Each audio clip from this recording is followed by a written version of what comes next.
Pagbasa mula sa aklat ng Genesis. Noong mga araw na iyon, sinubok ng Diyos si Abraham. Tinawag siya ng Diyos at tumugon naman siya. Sinabi sa kanya, "Isama mo ang pinakamamahal mong anak na si Isaac at magpunta kayo sa lupain ng Moria. Umakyat kayo sa bundok na ituturo ko sa iyo at ihandog mo siya sa akin."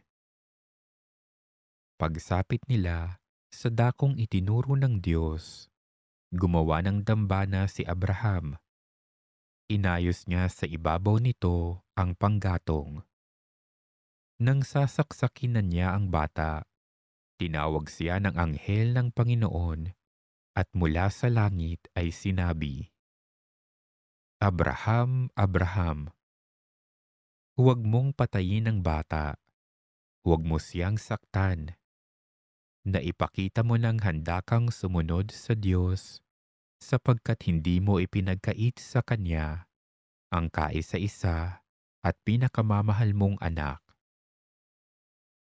Pagkalingon niya ay may nakita siyang isang lalaking tupa na ang mga sungay ay napasabit sa mga sanga ng kahoy. Ito ang kinuha ni Abraham at inihandog kapalit ng kanyang anak. Mula sa langit, nagsalitang muli kay Abraham ang anghel ng Panginoon. Wika nito, "Akong Panginoon ang nangangako sa iyo. Yamang hindi mo ipinagkait sa akin ang kaisa-isa mong anak, pagpapalain kita. Ang lahi mo'y magiging sindami ng bituin sa langit at ng buhangin sa dagat.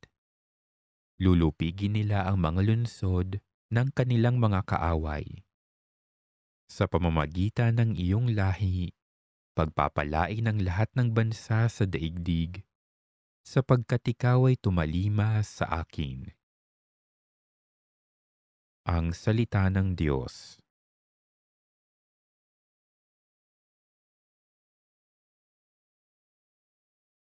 Diyos ko, ang aking dalangin, ako'y iyong tangkilikin. Ikaw lamang, Panginoon, ang lahat sa aking buhay. Ako'y iyong tinutugon sa lahat kong kailangan. Ang biyayang kaloob mo ay kahanga-hangang tunay. Nababatid ko na ika'y kasama ko oras-oras. Sa piling mo kailanmay, hindi ako matitinag. Diyos ko, ang aking dalangin, ako'y iyong tangkilikin. Kaya't ako'y nagdiriwang, ang diwa ko'y nagagalak. Ang lagi kong nadaramay, hindi ako matitinag. Pagkat di mo tutulutang ang mahal mo ay malagak sa balon ng mga patay, upang doon ay maagnas. Diyos ko, ang aking dalangin, ako'y iyong tangkilikin. Ituturo mo ang landas na buhay ang hahantungan.